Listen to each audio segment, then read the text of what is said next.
Adjustment of Status 2022 K1 Fiancee of a U.S. Citizen Part 1 of Part 4.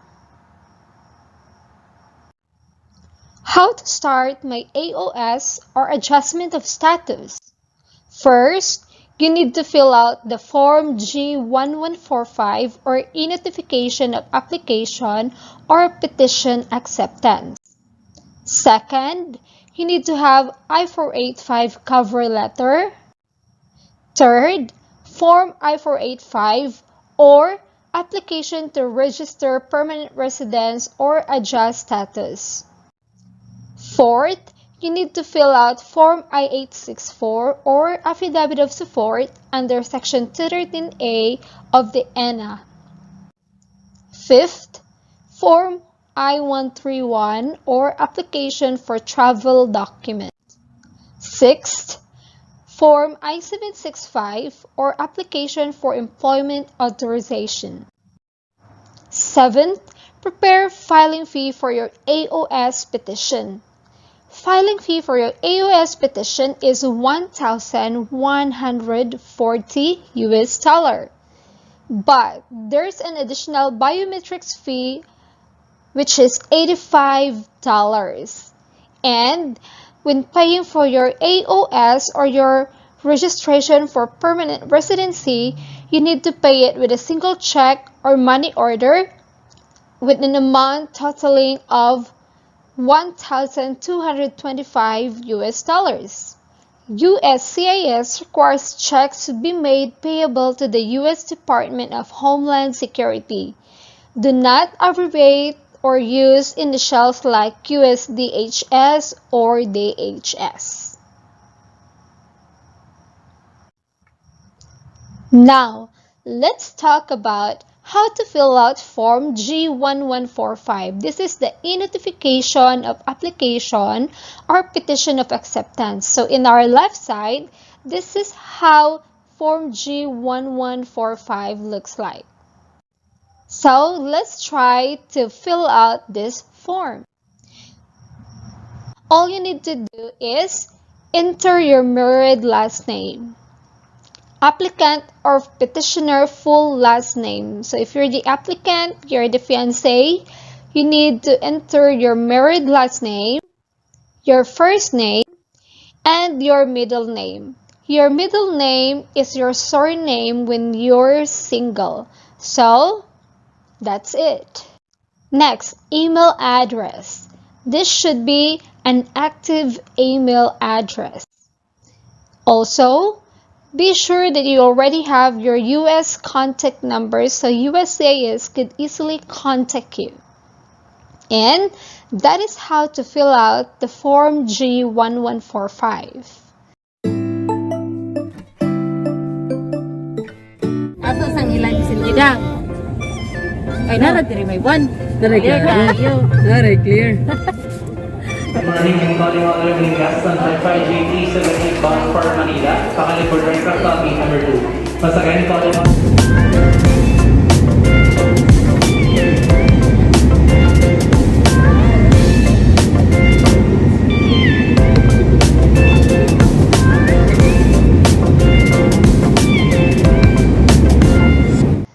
Let's proceed to the next part of our tutorial. How to make I-485 cover letter. It's easy. All you need to do is have a headings. Your headings should be I-485 cover letter. Then, you need to include your full name. This should be your married full name. Next, you should have an address. Follow the format shown in our example. Take note that you should only use an address where you are currently residing because USCIS will send you a mail in this address. Next, government office to submit your petition. So you need to type USCIS because it's the office or the government office where you will submit your petition. And then, state your purpose. Just follow our example below, which says, Attention, AOS. And next is the lockbox facility address to send your petition. In our example, the address shown is only applicable if you're living within state of Texas. If you're living outside of Texas, you could just simply research lockbox facility address to send your AOS petition. Next, date when you submit your petition. Then, nature of submission. Your nature of submission is I-485 original submission. And then, do not forget to have a greetings. It could be dear sir or madam, because this is the most common. And body of your letter. You need to state your purpose, what forms are included in the petition you're submitting, what photocopies are attached in your documents, as well as the payment and photos you submitted. Just see the next slide for clearer image of our tutorial. And then, don't forget to always have a closing remarks in your cover letter. You could choose Amy. For our example, we use yours truly, or it could be respectfully. It depends on you. And then, don't forget again to have your full married name, and don't forget to have a signature over your name. Now, this is an example of an I-485 cover letter.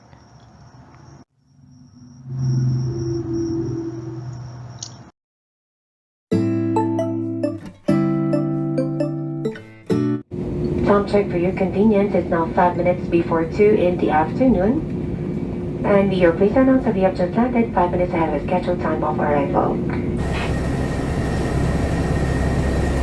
Guys, I'm waiting for my driver. I tried to rent a car and he will pick me up here at base 6. And I guess he's almost here. Just need to park the car, so I'll be waiting, and I wanted to feature and I wanted to interview the driver, so stay tuned. Hey, I'm back, and right now I'm here in the car and Sir Ace is here with me. He will be taking me to, so that's Sir Ace.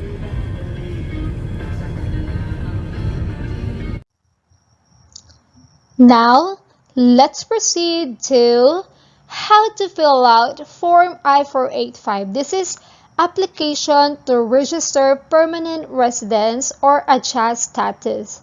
Take note, meron na pong bagong updated edition, bagong edition po ng Form I-485. So, I'll be sharing the link after this video tutorial. So, i-indicate ko po in the last part kung ano po yung latest edition po ng Form I-485. For the meantime, I'm gonna teach you how to fill out the Form I-485. Disclaimer lang po, the following tutorial is based on my personal application for AOS. This video is made for educational purposes only. First, nakikita niyo po ito? Do not fill out this part. Ito po lahat dito. This is good for USCIS use only. And then for the next part, this part is good for an attorney or an agency who handles your AOS. Kung nag-hire po kayo ng agency or an attorney, sila po ang bahalang mag-fill out dito. But if kayo po ang nag-fill out ng inyong AOS, do not forget to type NA. Lagyan niyo po ng NA, not applicable. At dahil mag-fill out pa lang po tayo, we don't have a USCIS online account yet. So type mo natin dito, none. Just follow my example as shown. Alright, so dito sa part na to, meron tayong makikitang start here. And type or print in black ink only. So, dapat kung gusto nyong i-fill out agad without typing or encoding, fill out using a black pen. Use black ink pen. And then, okay, let's proceed. Next is, you need to write your A number. So, dito, makikita natin merong nakalagay na A number. Saan ba natin makikita ang A number? In your NOAA 2, diba nag-file kayo ng K1 at saka na-approve ang inyong K1 petition. So, you will have an A number. This is an alien number. Dito may nakalagay beneficiary A- tapos 10-digit numbers. Yung 10-digit numbers, yun yung ilalagay dito. Alright, let's proceed. And then the next thing is, for part 1, information about you. You are the person applying for a permanent resident. Ibig sabihin, we're applying for a green card. For part 1, 1A to 1C, dapat ang isusulat nyo po dito is yung full married name ninyo. For part 1A, ang ilalagay nyo po dito is yung married surname ninyo. For part 1.B, ilalagay nyo dito ang inyong given name. And sa 1.C, ilalagay nyo dito yung middle name ninyo. Take note, yung middle name na ilalagay nyo dito should be your surname when you are still single. Next, other names you have used since birth. So, sa akin pong pinapakitang sample, nilagyan ko po ng NA or not applicable kasi hindi po ako gumagamit ng other names or aliases. So, dahil wala po akong ginamit na other names or aliases, itong 2.A hanggang dito sa 4.C, nilagyan ko po ng NA or not applicable. And then, next is our date of birth. So, ano po ba yung i-follow natin format? Dapat month, date, and year. So, ganito po. Example, 12/25/2022. Ganyan po ang format. And next, choose your sex. So, kapag nag-choose po tayo, dito po sa box, ang gagawin po nating mark is X. Lagyan po natin ng mark X ang small box at hindi po lagyan ng check. Just use an X mark when choosing one of the options. And sa atin pong city or town of birth, ito po yung ating place of birth.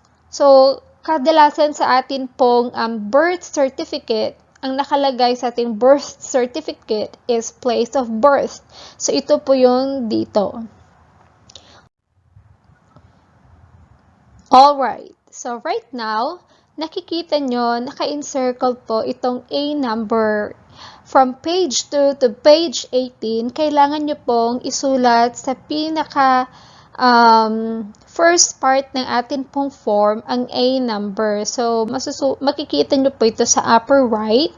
Meron pong nakalagay A number, A dash, tapos 10 digits. So, again, saan nga natin makikita ang A number?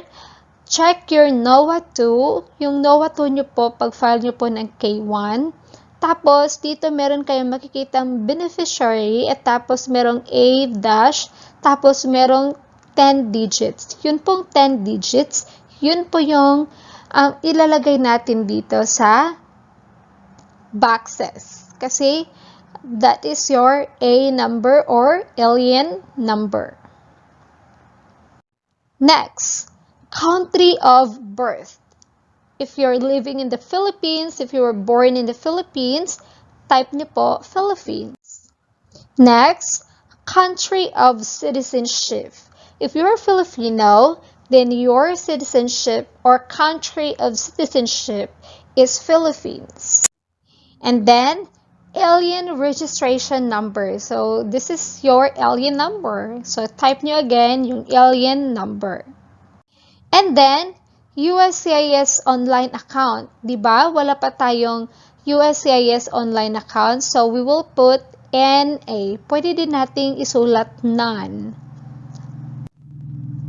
And then, next part is the US mailing address in care of name, if any. So, in this part, you write your husband or petitioner's name.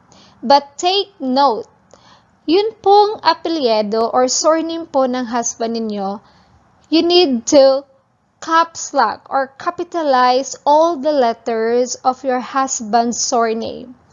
But the given name and the middle name, only the first letter should be capitalized. So, yun lang po, makikita niyo po dito sa sample ko, naka-caps lock po lahat po ng letters ng kaniyang surname. But, yun pong given name and middle name, yung first letter of the word lang po ang naka-capitalized. Next, street name and number. So, dito po, just follow the instruction. Ang needed lang po dito na part is itong street number and name. So, example, 2022 South Grand Parkway West. Yan po ang street and number name. And next part is choose whether you are staying in an apartment, in a suite, in a what floor. Always choose an X mark. Kapag pipili po tayo, do not forget to choose or use an X mark only. And indicate what floor number or what apartment number are you currently staying. Then, city or town. So, kayo na pong bahala kung saan po kayong part ng USA nakatira. And then type the state and the zip code. Do not try to, type a wrong zip code or wrong city or wrong state dahil kapag meron pong mali kahit isa sa mga ito, may tendency po na hindi po marireceive yung mail from the USCIS. So, yan po yung nangyari sa akin. Ito pong zip code namin is may isang number po na mali and dahil mali po siya, so in their system, kapag ito po yung tinype ninyo, automatic sa kanilang system po magdidetect anong state at anong city. So dahil po meron pong kamalian, so yun pong akin pong biometric schedule and NOAA 1 for AOS is na-send po sa ibang location. So, be careful to not have an error in this part. Alright, so alternate or safe mailing address. Wala po kaming ibang area or ibang mailing address na na-indicate kasi we are just staying in the same house. So, hindi ko po ito this is not applicable for me. So, hindi ko na ito fill out. So, I just indicated NA or none from 13A to 13E. And then, the next part is the Social Security card. Ito po yung SSN card. So, if you already have a SSN card, choose the option yes and no if you don't have. So, dahil wala pa akong SSN card, so I choose the answer or the option no. Next part is, if you already have an SSN card, provide your SSN on item number 15. So, kapag meron na po kayong SSN card, meron po yung SSN number. So, ilagay niyo po dito ang inyong SSN number. Dahil wala pa po akong SSN number, so ang nilagay ko po is none. And then, if you don't have an SSN, dapat in item 16, do you want the SSA to issue you a social security card? Dapat ang answer niyo po is Yes, dahil they will issue you an SSN card. And then, dahil po ito po ay isang AOS or Adjustment of Status form, hindi po ito ang SSN form na dapat nyo i-fill out. So, dahil po yung mga details na needed po in applying for an SSN card is nandito na po lahat sa atin pong Form I-485. So, you just need to choose yes, consent for disclosure, that you authorize the USCIS to share your informations to SSA who will give you or who will provide you an SSN card. Next, your recent immigration history. So, in this part po, this is all about your passport or travel document. Ito pong item number 18 and number 19, passport number and travel document number. It means this is your passport number. So, yung travel document po is still the same as your passport number.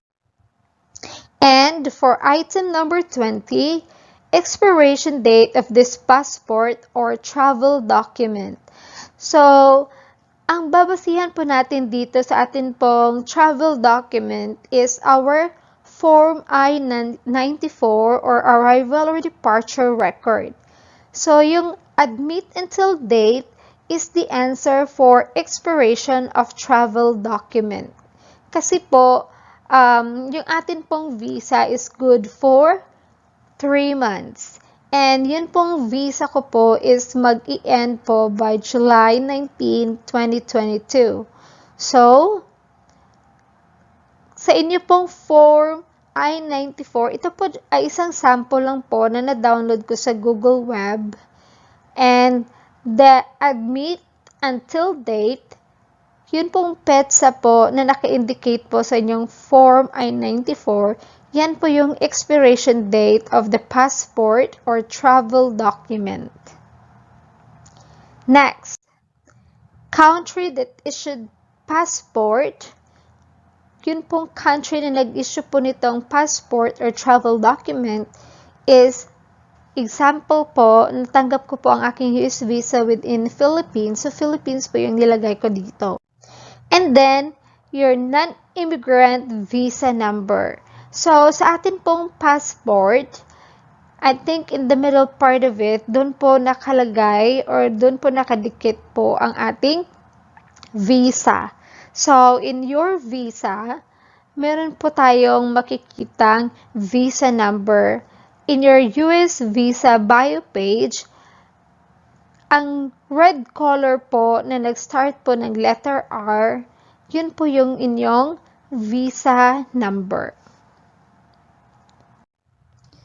Next, for your answer in items 23A and 23B, you should indicate the city and state of your address in USA.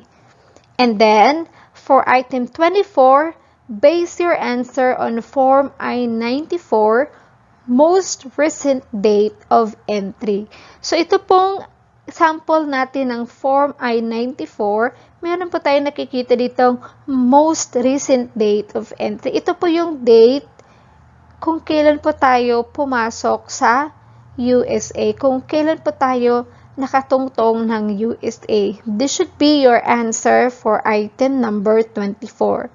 Yung date of last arrival is, yun po yung date kung kailan tayo dumating dito sa USA. So, para hindi po kayo magkamali, dapat meron po kayong record ng inyong pagdating dito. So, all you need to do is download your Form I-94 Arrival or Departure Record.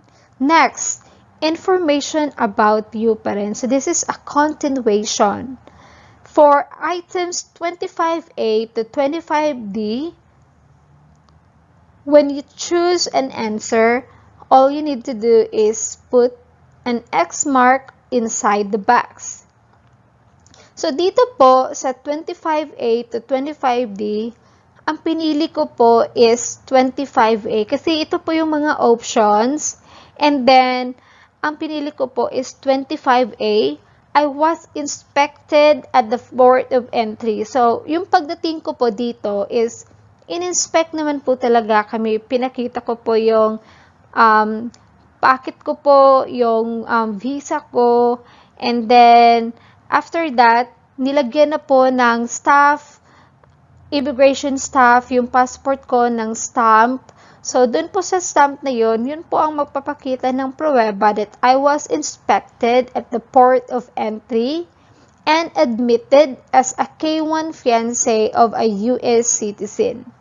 So, lagay po natin dito sa box, K1 alien fiancé of a US citizen. And then, for 25B, type po natin NA. At dito po sa box ng 25D, type din po natin NA. Alright. And then, let's proceed sa next. For 26.A, dito po is, ina-ask po kung ano po yung ating I-94 arrival or departure record number. So, we will base our answer in form I-94 arrival or departure record. So, ito po yung ating sample ng form I-94. So, admission record number is, ito po yung answer natin sa item 26.A. So, you need to download your form I-94. Next, expiration date of authorized stay. This is the admit until date. Ito po yung answer natin for item 26B. Next, for items 26C and 27, base your answer pa rin on form I-94.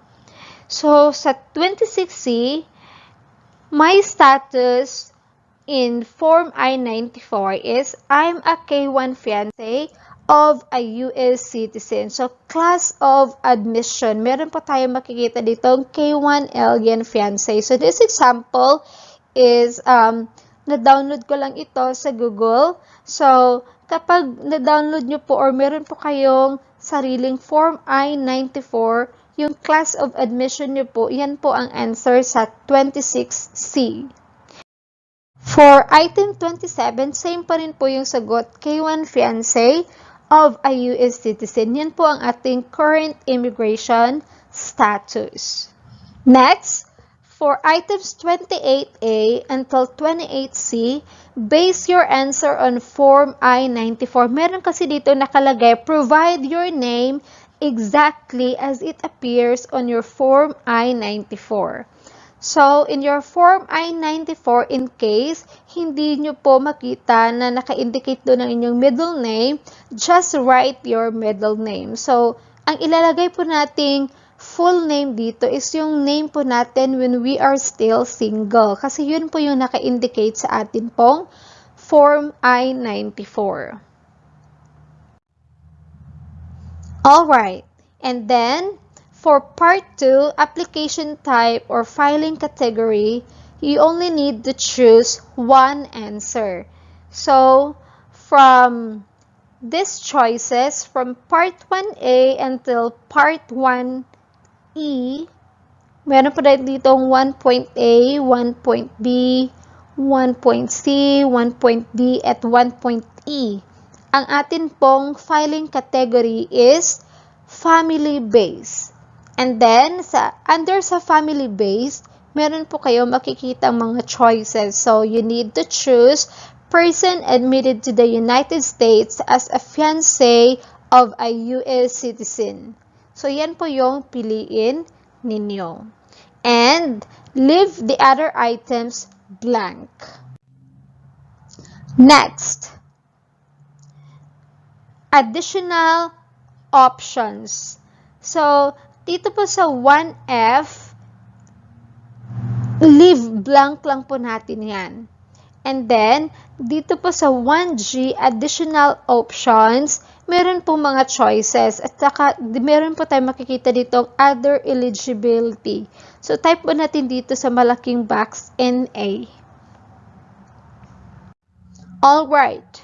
So, are you applying for adjustment of status based on Immigration and Nationality Act Section 245I?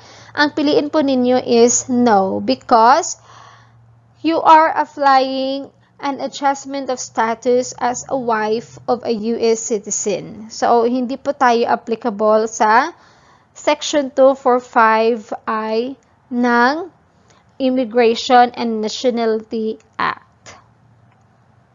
Alright, so ngayon, let's proceed sa information about your immigration history or category. So, for this part, number 3, receipt number of underlying petition. So, you should base it in your NOAA 2. This is named as USCIS receipt number and it starts with WAC. So, yun po yung iilagay nyo dito. WAC, kung ano po yung digits, 10 digits, yun po yung ilagay ninyo dito. Okay, don't forget to also include the WAC tapos yung 10-digit number.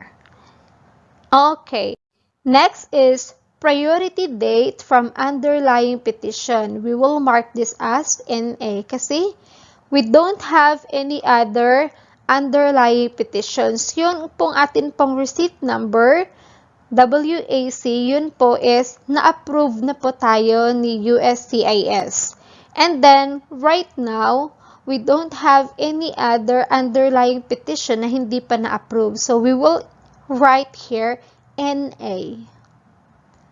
Okay, so in the other parts from 5A to 5C up to item number 9, write not applicable on each blank or NA on each blanks because you are not a derivative applicant.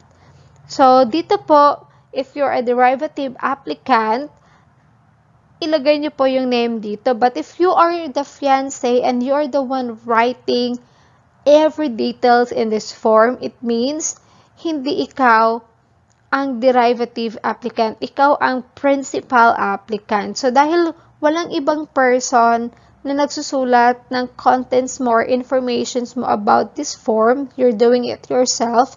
So, type NA in this part. Next, additional information about you.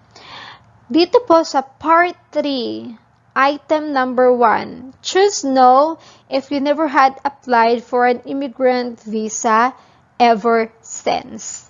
And then write NA on items 2.A and 2.B, also to items 3 and 4. So, dito po, ang pinili ko po is no. Dahil hindi po ako nag-apply ng US visa ever since. This is my first time.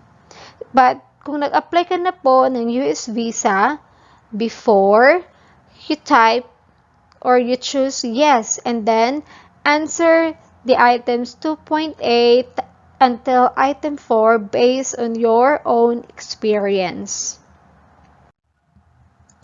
Okay, for address history. So, dito po, this is still an information about you and we will discuss about address history. So, we need to read the instruction carefully. Sabi dito, provide physical addresses for everywhere you have lived during the last 5 years, whether inside or outside the United States. Provide your current address first.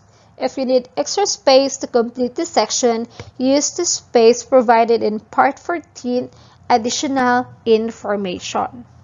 So, kung ikaw po ay nakatira po ng maraming address for the last 5 years, so you will need an extra space. So, pwede mo gamitin po ang Part 14, pinaka-last part po ito ng ating form na tungkol sa additional information. Okay. So, sabi dito, for the last 5 years. So, ito po yung current address. Kasi sabi, di ba, indicate first your current address. So, kung saan po kayo ngayon nakatira, i-indicate nyo po dito po, street name, anong apartment or anong floor, anong city, anong state, anong zip code, and then province or postal code, type NA po kung wala po silang province code or postal code. And then, country is United States. And then, date of residence. So, ito po yung date kung kailan po kayo nag-start mag-stay dito sa US. So, example for me, dumating ako dito ng April 21st. And, until the present. So, from and to. From is kung kailan kayo nag-start dito mag-stay. And, to is present. Kasi, until now, andito pa rin ako sa same address. Next. Okay.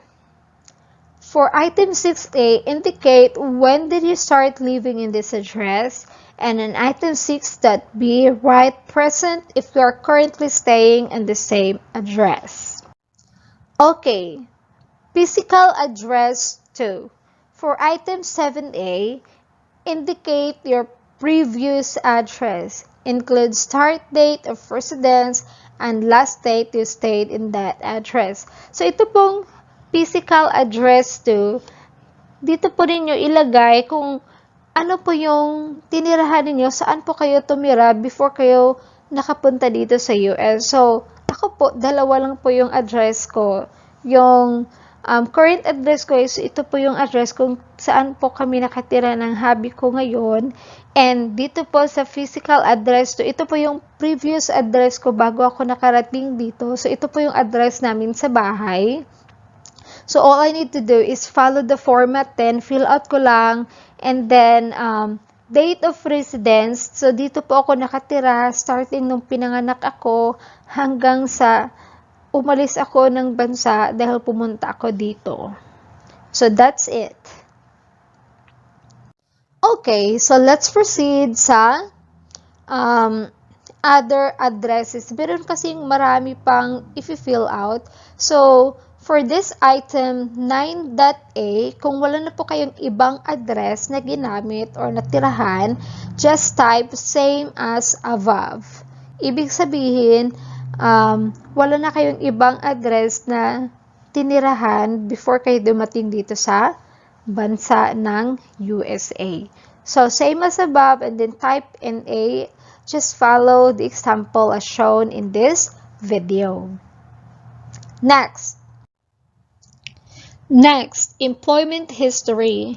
Dito po sa employer 1, before po natin i-fill out, basahin po natin ang instruction. So, dito po, you should indicate your employment history for the last 5 years. And then, ito pong employer number 1, ito po yung current or most recent. So, yung recent status ko po dito sa USA is unemployed. Kasi wala po tayong employment authorization document. So, kapag meron na po tayong i-add, matatanggap lang po natin yon kung nag-apply na po tayo ng adjustment of status or nag-apply po tayo ng employment authorization. Pero dahil wala pa po, so hindi pa po pwedeng mag-work. So, currently, I am unemployed. So, dapat tayo pong lahat na nagpa-file pa lang ng AOS, dapat you indicate unemployed. Kasi, bawal po tayong mag-work without i-add. Okay, so dito po nilagay ko po unemployed. Hindi ko na po nilagyan po ng kahit anong information. Tapos nilagyan ko na lang po ng country at saka yung occupation ko po is unemployed pa rin. And then, yung date of employment, yung start date po na unemployed ako is yun pong date kung kailan ako dumating dito. And yung end date is until present. Next, for employer number 2, provide the name of the company you previously worked before you arrive in the US. So, example po, sa akin po, I'm a deputy teacher in Cagayan de Oro. At saka, nilagay ko po kung ano pong name ng school. Yan, name ng school. And then, the other parts of the question will be about the address of the school, which city, what province, what postal code. So, ilagay nyo po, i-indicate nyo po. And then, other part is your occupation. Ano ba yung trabaho ninyo in that company? So, nilagay ko po kung ano po yung trabaho ko. And then, date of employment, nilagay ko din po kailan ako nag-start at hanggang kailan po ako nag-work dito. And then in this part, if you're currently working in this company for 5 years, it means hindi niyo na po kailangan i-fill out pa ang mga sumusunod na questions. Kasi kung isa lang yung company na pinagtrabahuan ninyo for the last 5 years, then in this part 19, you just need to type same as above. Same as above. Tapos sa next part po, just type NA or not applicable. Take note your employment history should cover the last 5 years. Next part po is information about your parents. So ito po is part 4. So dapat required po talaga na i-fill out all required information. So, for parent number 1, kung nilagay niyo po dito yung name ng papa po ninyo, be sure to indicate his family name, given, middle, and then, ano po yung birthday, ano po yung sex, ano po yung place of birth, and country of birth. Next, meron po tayong makikita ditong parent number 1's name at birth if different than above. So, kung ang parent nyo po is may ibang pangalan noong pagkapanganak sa kanya, tapos nagpa-change po siya ng pangalan, so yung pinakauna po niyang pangalan, i-indicate nyo po dito sa 2.A until 2.C. Pero kung wala pa siyang ibang pangalan, same lang po yung pangalan niya from his birthday until the current. So, no need to write anything on 2.A until 2.C. Just write NA. Next is information about your parent. So, this is the second parent. It could be your mother. Depende po sa inyo kung ano po yung una ninyong nilagay, yung mama nyo ba or papa nyo. When it regards to your mother, be sure to write your mother's name. This should be based on her maiden name. Dapat po, yun pong pangalan po ng mama nyo when she is still single. Yung hindi pa po siya kasal. So, yun po yung ilagay nyo. Same as usual, dapat lagay nyo po yung birthday, full name po niya when she is still single, and then place of birth, country of birth, and country of residence. Alright, so for part 5, information about your marital history. So, ngayon po, dahil nagpa-file na po tayo ng AOS, for sure we are married na po. And then, for number 2, if you are married, is your spouse a current member of a U.S. Armed Force or U.S. Coast Guard? Kung ano po yung sagot po dito, kung U.S. Army po yung asawa nyo or belong po siya sa U.S. Navy, it depends on you what's your answer. But in my case, I choose no kasi hindi po siya U.S. Coast Guard or hindi po siya nag-work in the armed forces. And then, next, for number 3, how many times have you been married, including annulled marriages and marriages to the same person? So, ang answer po namin dito is 1. Write your answer in numerical or digital format. So, ang answer po namin is 1. This is the first time that I got married. So, hindi po ako kasal ng iba or hindi po ako nakasal ng maraming beses. Just, this is the first time. Next is information about your current marriage. So, dito po, you need to indicate your current spouse legal name. So, ano po yung full name po ng spouse ninyo? And then, A number, yung spouse po natin or yung asawa po natin, wala po silang A number kasi yung A number po is for aliens lang po. And dahil dito po sila, US citizen po sila, wala po silang A number. Then, provide your spouse birthday, date of marriage to your current spouse. So, i-follow nyo lang po itong example as shown in the image. Kasi, understandable naman po, lahat po ng information dito is easy to answer. And then, in this part, in page 7, number 10, sa information about your current marriage, dito po sa item 10, is your current spouse applying with you? You answer no. Dapat po ang answer po natin dito is no because your husband isn't applying for adjustment of status. It's just you. Okay, next. This is information about your marital history. So, di ba sabi ko, wala pa akong previous marriages. So, lahat po ng nilagay ko dito is not applicable. And then for part 6, information about your children. Wala po akong children. So, nilagay ko po dito 0 kasi wala po akong anak. And then in all parts, child 1, child 2, nilagay ko po NA or not applicable. Okay. This part, biographic information. So, sa biographic information po, this is all about you. You answer it by yourself. So, kung ano po yung ethnicity mo, are you Hispanic or Latino? If you're not Hispanic or Latino, just choose not Hispanic or Latino. If you are an Asian for item number 2, just choose Asian and then indicate what's your height in inches, weight in pounds, and then what's your eye color, hair color, and that's it. You answer it on your. Okay, part 8, general eligibility and inadmissibility grounds. So, you should answer this by your own. But first, you need to read it carefully. So, dito po, as you can see, part 8, item number 1, ang answer ko po is no.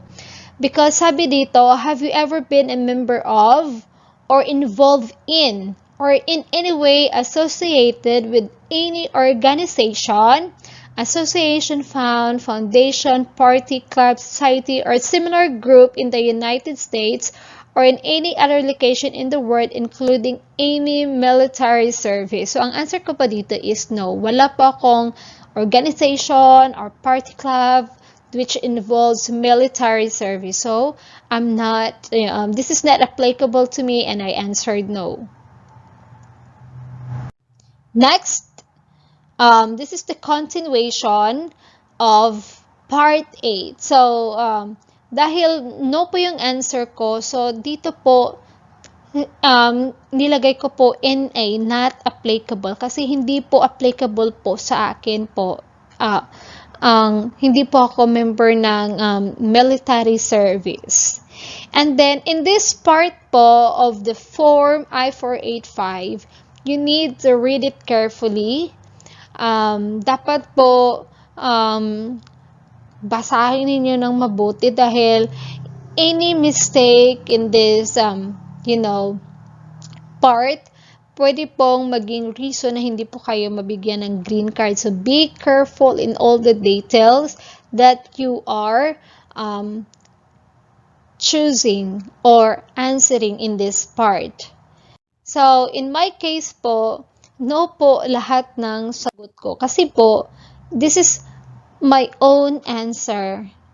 I'm not trying to tell you to answer or choose no, but you should read it carefully, and then whatever the applicable answer that you wanted to choose, yun po yung piliin ninyo. If you wanted to choose yes, it depends on you.